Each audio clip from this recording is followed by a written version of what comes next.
tem alguns livros de minha autoria. Esse aqui é o Cure Suas Mágoas e Seja Feliz.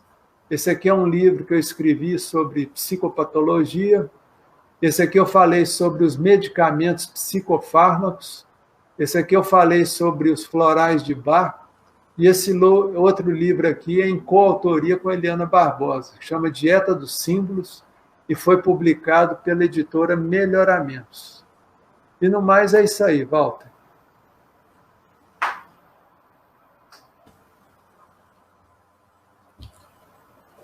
Tudo bom, Walter? Doutor, muitíssimo obrigado. Nós não combinamos nada, mas o senhor me permite, no capítulo 28 do beleza. Evangelho... Beleza. Boa lembrança, viu, Walter? O Evangelho ele vem trazendo diversos relatos e no último capítulo é feita uma coletânea de preces que abordam diversos assuntos. O senhor tocou num ponto muito interessante quando o senhor falou da obsessão. A gente, muitas vezes, não dá valor ao que nós estamos sujeitos quanto da interferência do mundo espiritual. A prece de número 81, antes de tratar, ela fala o seguinte, olha para você ver como é que vai de encontro certinho ao que você falou. A obsessão é a ação persistente que um mau espírito exerce sobre um indivíduo. Primeiro, por que persistente? Uma das coisas que os nossos amigos que estão na erraticidade têm muito mais que nós é a paciência. É verdade. A paciência. Então, por isso, a persistência para eles, aquela que nos falta, que é a paciência, a persistência, eles têm de sobra. E fala que o mau espírito, por quê? Ele não admitiu ainda a existência do bem. Porque a partir do momento que ele admitir a existência do bem, ele não vai ser um mal, ele já vai estar conhecendo a outra face. Eu queria que o senhor falasse um pouquinho para nós a respeito mais sobre a questão do obsessor, se o senhor me permite. Então, o Walter, o obsessor, é igual eu estou falando, ó. Esse aparelho aqui, Walter, hoje em dia ele está sendo muito usado pelos obsessores, porque está facilitando o trabalho dos obsessores. Você entendeu? Por quê? Porque toda vez que a gente fica muito ligado nisso aqui, fixando o nosso globo ocular aqui, a gente entra no estado de consciência alterado. Nesse estado de consciência alterado, facilita o quê? O processo da hipnose espiritual sobre nós. Você está entendendo? Então é ali que o espírito obsessor, muitas vezes, ele faz aquelas sugestões nefastas. Você pode ver, por exemplo, Walter, você já viu gente olhando, entretida ali, olhando o celular? Você pode chegar perto da pessoa, conversar com ela, ela não te escuta. Por quê? Porque ela está completamente em transe. Você está entendendo? Então, o obsessor, ele aproveita esse momento de transe que a gente está, e aí ele começa a jogar o quê? As sugestões, que essas sugestões, quando elas são reiteradas, Walter, elas vão virando o quê? Um condicionamento, um reflexo. E muitas vezes a pessoa faz as coisas por reflexo. Vou te dar um exemplo. Às vezes o marido está chegando em casa, tá vindo lá dirigindo o automóvel, e a mulher está lá entretida com o celular lá no WhatsApp, conversando com as amigas, que rolo todo. E aí o espírito chega para ela e fala assim, fulano, a hora que o seu marido chegar, você vai falar, vai xingar ele, vai falar uma coisa que ele não gosta. Tá? Por exemplo, falar que ele vai entrar, você vai brigar com ele, porque ele entrou sem limpar o pé no tapete. Tá? E nesse momento você briga com ele. Aí eles correm lá no marido, que está dirigindo. Olha bem, Walter, quando você está dirigindo no trânsito, você também fica com um estado de consciência alterado no trânsito. Muitas vezes você está dirigindo, você nem sabe. Na hora que você chega lá na sua casa, você fala, gente, como é que eu cheguei aqui? Nem percebi. Ali o espírito corre ali também e fala, ó, sua mulher vai falar para você limpar o sapato. Vai brigar com você, você vai gritar com ela mais alto ainda. E aí a confusão está feita. Você vê, por exemplo, e o marido chega em casa, a mulher fala, limpa o sapato, o marido dá o grito. O que você está achando? Que você é minha mãe, não sei o que tem, que errou, ele começa, que bate-boca. Que muitas vezes surge de besteira, Walter. Entendeu? E assim também é com o filho. O filho está lá entretido nesse troço aqui, ó. A mãe chama para almoçar, o filho dá o grito. Lá, eu não vou almoçar, e começa aquela confusão toda. Você está entendendo, Walter?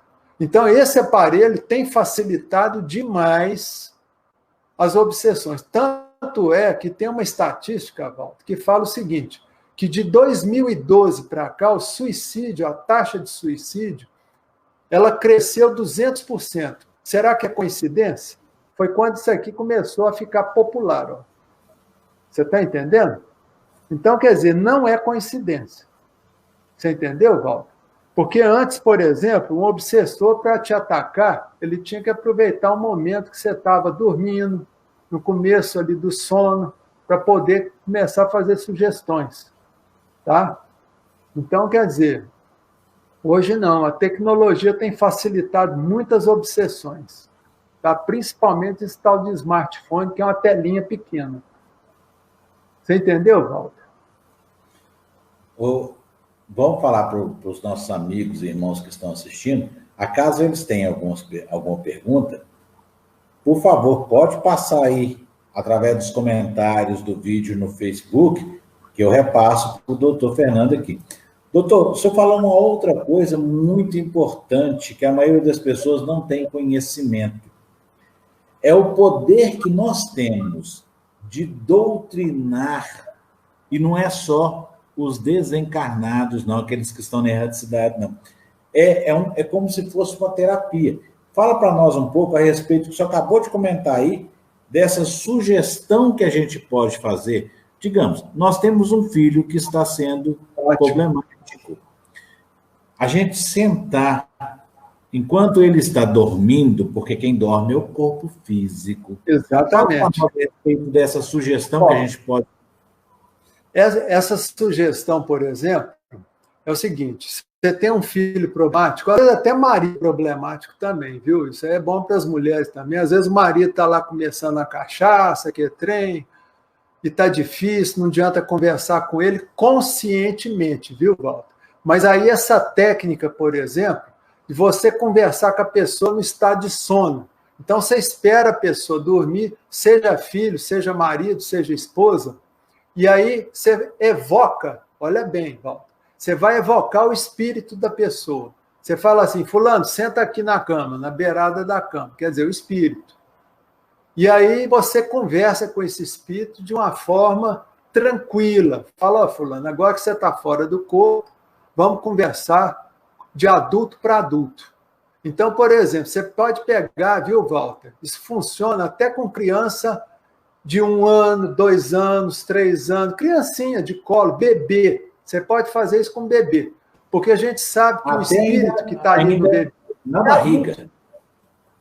Na barriga também. Você já pode conversar com a criança, você entendeu? Então, por exemplo, a criança está lá com... Ela nasceu, um bebezinho lá de 6 meses. Esse bebê está com problema de refluxo. Tá? Começa aquele refluxo. Começa a vomitar, aquela queimação. E aí você chama o espírito da criança e fala assim, ó, meu filho, pode ficar tranquilo, tá?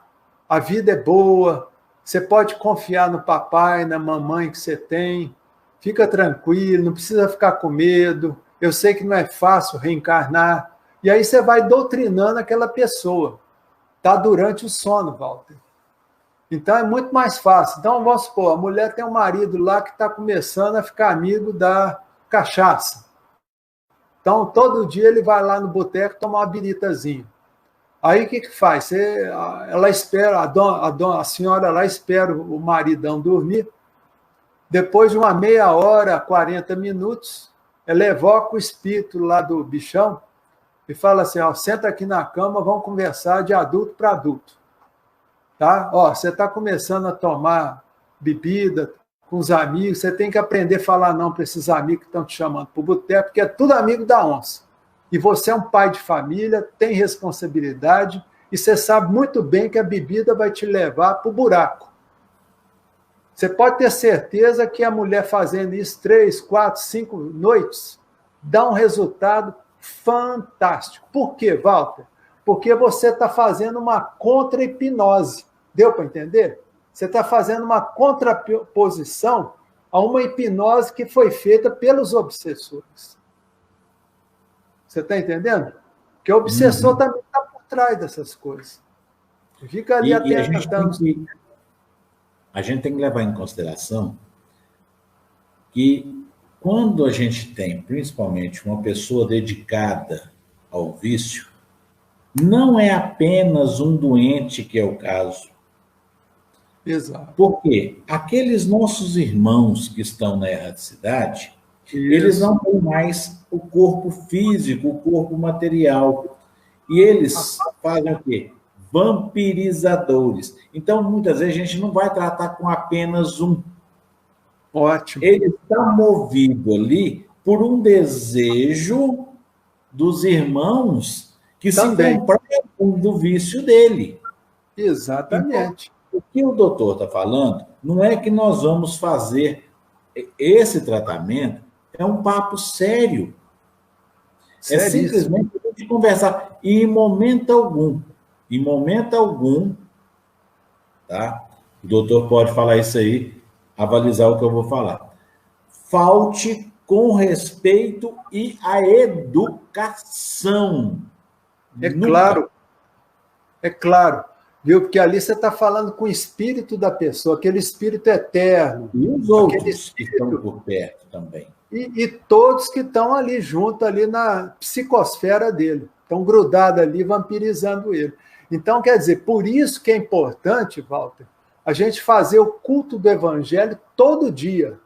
Eu aprendi isso com meu sogro, e eu já sou casado há 33 anos. Desde que eu casei, Walter, eu faço o culto do evangelho todo dia, mas é um culto do evangelho de 7 minutos, mais ou menos. É a gente abrir o evangelho, fazer a leitura em voz alta, tá certo?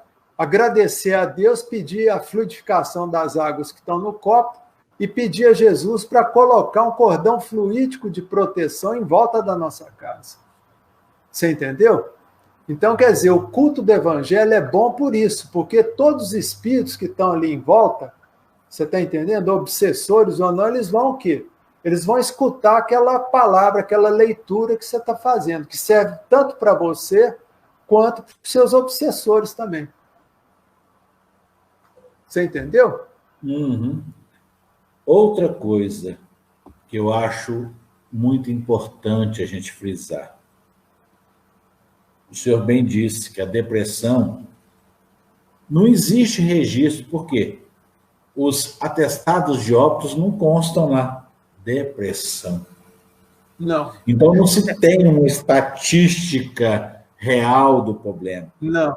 Mas, meus irmãos,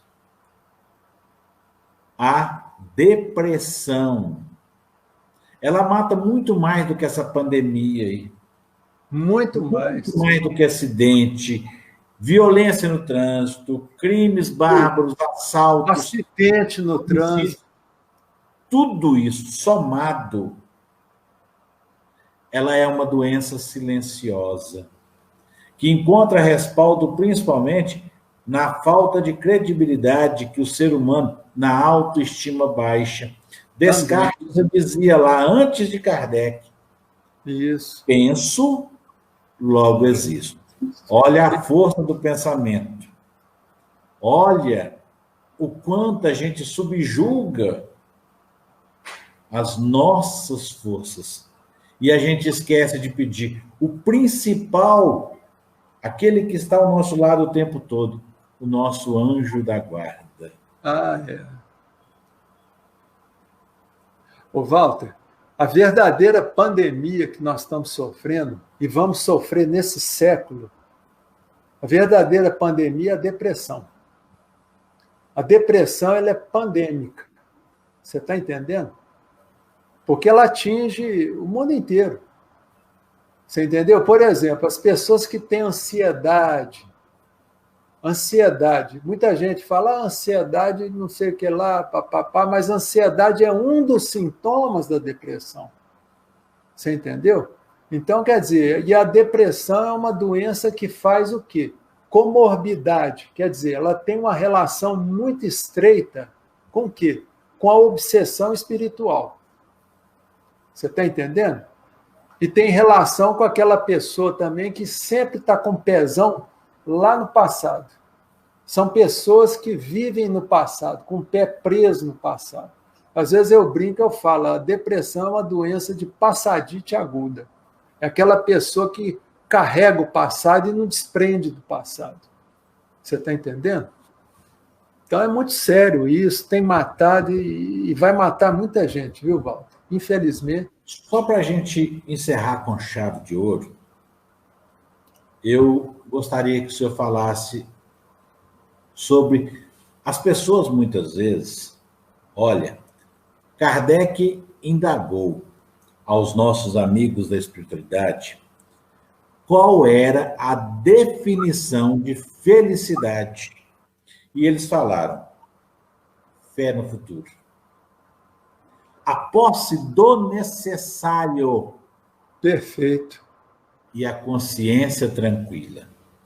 Olha. O sentimento materialista que hoje em dia reina na sociedade, e aí eu falo de todos nós, a gente tem que esses ícones, principalmente da mídia, da televisão, do cinema, dos cantores, essas pessoas, elas não têm depressão. São felizes por terem tudo. Eu gostaria que o senhor falasse, para a gente encerrar, o senhor falasse para nós a triste realidade que muitos desconhecem. Então, o que desconhece é isso, viu, Walter? As pessoas hoje elas estão mais preocupadas em ter do que ser. Vou dar um exemplo para você. Às vezes a pessoa fala assim, eu quero ser feliz. Não tem jeito da gente ser feliz, a gente pode estar feliz em alguns momentos. Mas, infelizmente, e olha só, Walter, isso lá no Livro dos Espíritos, tem uma parte lá que fala ainda disso, que, infelizmente, nesse planeta de provas e expiações, para a gente ser feliz, a gente tem que saber o que é infelicidade. Porque a infelicidade é que vai mostrar a felicidade. É a mesma coisa, você só sente o sal porque você conhece o doce. Quer dizer, são os contrastes que a gente tem. Você está entendendo? Para você perceber a luz, você tem que estar na escuridão. Então, quer dizer, para a gente perceber a felicidade, Walter, a gente tem que passar por momentos de infelicidade. Porque se a nossa felicidade ela fosse contínua, a vida ia perder muita graça. A pessoa não ia perceber que era feliz. Você está entendendo? Haveria uma comodidade generalizada. Você está entendendo? Então, quer dizer, a pessoa só vê a felicidade porque ela já passou pela infelicidade. Então, ela percebe a felicidade. Você entendeu, Walter? Então, é muito interessante isso. Então, quer dizer, a gente vê aí os artistas tudo buscando aparecer em mídia, isso, como se aquilo fosse importante. Né? Tudo passa, a beleza deles passa. Você entendeu? E a única coisa que fica é isso aí, é a bondade da pessoa, é o caráter, é a consciência tranquila, igual você falou. Viu? Então é bacana. Só para encerrar,